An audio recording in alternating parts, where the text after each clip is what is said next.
반갑습니다. 말씀과 함께 하루를 시작하는 주님의 백성들을 예수님의 이름으로 축복합니다.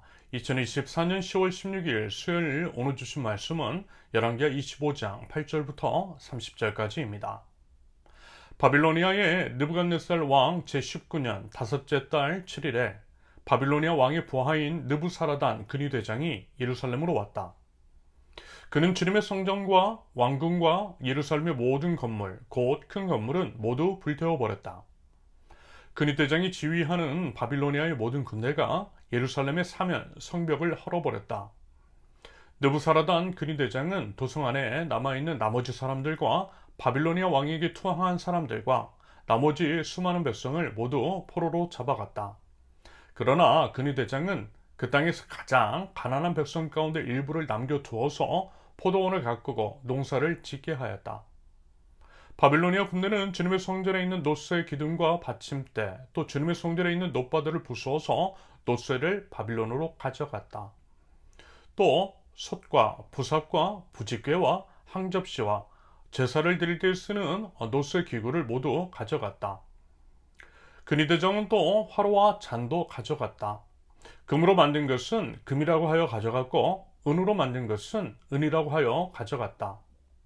솔로몬이 주님의 성전에 만들어 놓은 놋쇠로 만든 두 기둥과 놋바다 하나와 놋받침대 모두 가져갔다. 그가 가져간 이 모든 기구의 놋쇠는 그 무게를 달아 볼 수도 없을 정도로 많았다. 기둥 한 개의 높이는 18자이고 그 위에는 놋쇠로 된 기둥머리가 있고 그 기둥의 머리의 높이는 석자이다. 그리고 놋쇠로 된 기둥 머리 위에는 그물과 석류 모양의 장식이 얹혀 있는데 다 놋이었다. 다른 기둥도 똑같이 그물로 장식되어 있었다. 근위대장은 스라의 대제사장과 스바냐 부제사장과 성전 문지기 세 사람을 체포하였다. 이 밖에도 그가 도성 안에서 체포한 사람은 군대를 통솔하는 내시 한 사람과 도성 안에 그대로 남은 왕의 시종 5사람과 그 땅의 백성을 군인으로 징집하는 권한을 가진 군대 참모장과 도성 안에 남은 그 땅의 백성 60명이다. 느부사라단 근위대장은 그들을 체포하여 리블라에 머물고 있는 바빌로니아 왕에게 데리고 갔다. 바빌로니아 왕은 하마 땅의 리블라에서 그들을 처형하였다. 이렇게 유다 백성은 포로가 되어서 그들의 땅에서 쫓겨났다. 바빌로니아의 느부갓네살 왕은 자기가 유다 땅에 조금 남겨놓은 백성을 다스릴 총독으로 사반의 손자여 아히감의 아들인 그달리아를 임명하였다. 군대의 모든 지휘관과 부하들은 바빌로니아 왕이 그달리아를 총독으로 임명하였다는 소식을 들었다. 그리하여 느다니아의 아들 이스마엘, 가레아의 아들 요하난, 느보도바의 사람 다누멧의 아들 스라야, 마가야 사람의 아들 야아사냐와 그의 부하들이 모두 미스바에 있는 그달리아 총독에게로 모여들었다. 그때에 그달리아는 그들과 그 부하들에게 맹세를 하면서 이렇게 당부하였다. 바빌로니아 관리를 두려워하지 마시오. 이 땅에 살면서 바빌로니아 왕을 섬기시오. 그렇게 하는 것이 여러분에게 이로울 것이오.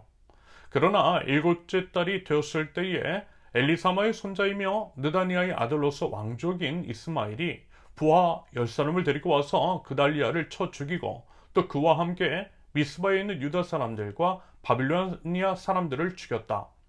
그런 다음에 바빌로니아 사람들을 두려워한 나머지 높은 사람, 낮은 사람 할 것 없이 모든 백성과 군대 지휘관이 다 일어나 이집트로 내려갔다.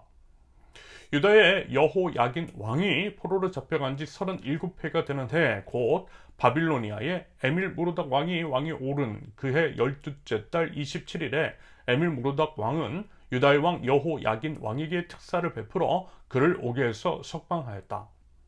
그는 여호야긴에게 친절하게 대접하여 주면서 그와 함께 있는 바빌로니아의 다른 왕들의 자리보다 더 높은 자리를 여호야긴에게 주었다. 그래서 여호야긴은 제수복을 벗고 남은 생애 동안 늘 왕과 한 상에서 먹었다.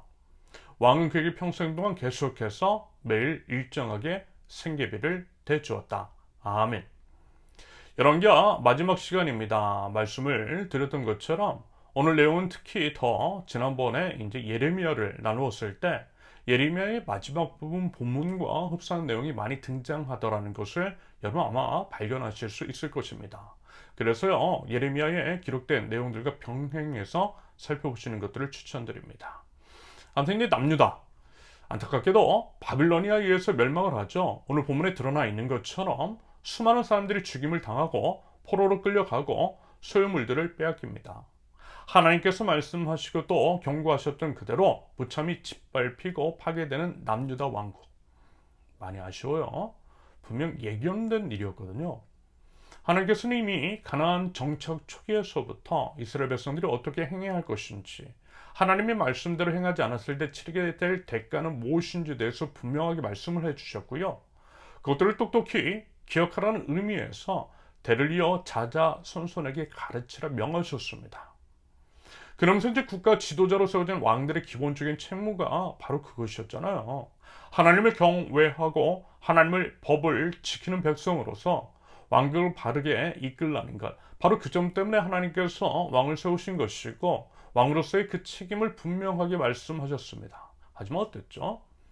나라의 지도자인 일부러 나라의 지도자들은 하나님의 말씀을 어겼고요, 죄악 가운데 행하되 그것이 나라 전반에 악영향을 미쳐서 모든 나라 백성이 악을 행하였습니다. 윗물이 맑지 않으니 아랫물은 당연히 더러울 수밖에 없는 것이겠죠.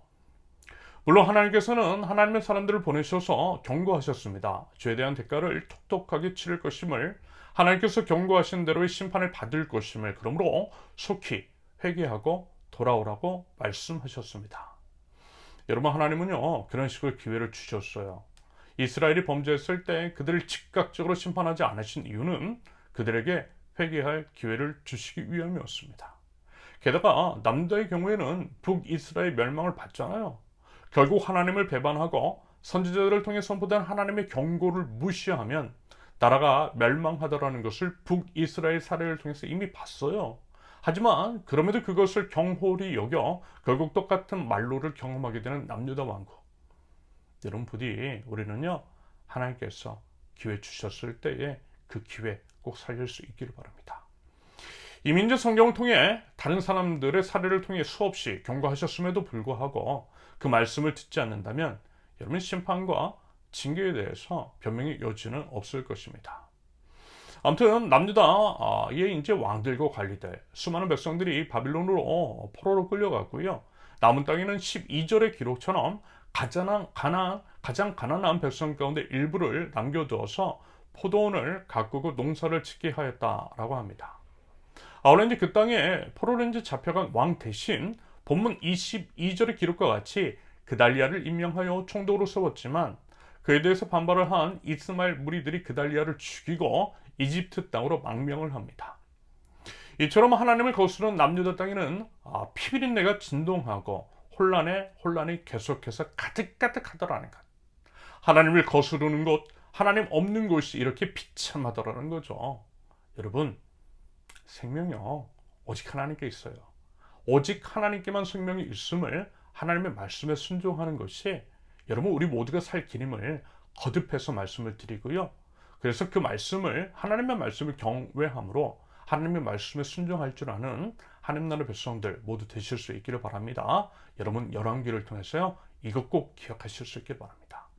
마지막으로 성경은 이렇게 절망적인 남유다의 상황을 기술하면서 본문 27절 이하에서 유다의 여호야긴이 포로로 잡혀간 지 무려 37회가 지났을 때 바빌로니아의 왕 에밀 무로닥이 특사를 베풀어 여호야긴을 풀어주고 겸상도 하고 죽을 때까지 생계를 지원했다라고 합니다. 이 부분에서는 예레미야를 다룰 때 말씀을 드렸을 것입니다. 뭐라고요? 하나님은 이미 회복을 시작하셨다라고 말합니다. 비록 절망 중에 있고 여망 없는 남유다 백성이지만 그럼에도 하나님은 그루터기에 싹을 틔우시는 분이시라고 했어요. 그래서 그 사인으로서 뜬금없는 특별 사면을 허락하신 것이라 말씀을 드린 적이 있습니다. 그러면서 이 모든 것들은 무엇 때문이라고 했죠? 우리의 구원 때문이라고 했잖아요.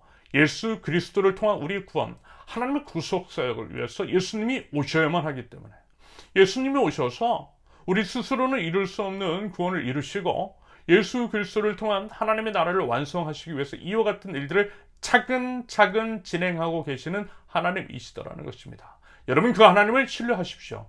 여러분 그 하나님을 기대하시기 바랍니다. 여러분 그 하나님의 놀라운 사랑과 은혜에 기대어서 나아가실 수 있기를 바랍니다. 하나님은요, 우리를 결코 포기하지 않으세요. 그래서 결국 우리의 구원을 이루어 주실 것입니다. 바라기는요, 그 믿음과 기대로 힘을 내어 나아가고 우리에게 구원을 베풀어 주신 하나님께 온전한 순종의 예배를 드릴 줄 아는 하나님 나라 백성들 모두 되실 수 있기를 예수님의 이름으로 축원합니다. 함께 기도합니다. 열왕기를 통해 저희 자신을 보게 하시는 하나님, 왕들의 이야기, 이스라엘 백성의 이야기가 곧 저희 이야기임을 압니다. 그들의 삶을 반면 교사 삼아 하나님 앞에서의 저희 삶을 점검하게 하시며 오직 하나님께 충성하고 온전한 순종의 예배를 드릴 줄 아는 하나님 나라 백성들, 하나님께서 기회 주셨을 때에 하나님의 뜻을 온전히 따르며 하나님의 나라를 이루어갈 줄 아는 하나님 나라 백성들 저희에게 하옵소서. 결코 포기함 없는 사랑으로 저희를 사랑하시는 우리 주님을 기대하고 신뢰하면서 믿음으로 나아갈 수 있도록 하나님 저희를 붙드시고 하나님 주님의 은혜로 인도하여 주시옵소서. 예수님의 이름으로 기도합니다. 아멘. 하나님께서 오늘 주신 말씀과 각자의 기도 제목을 놓고 우리 잠시 기도합니다.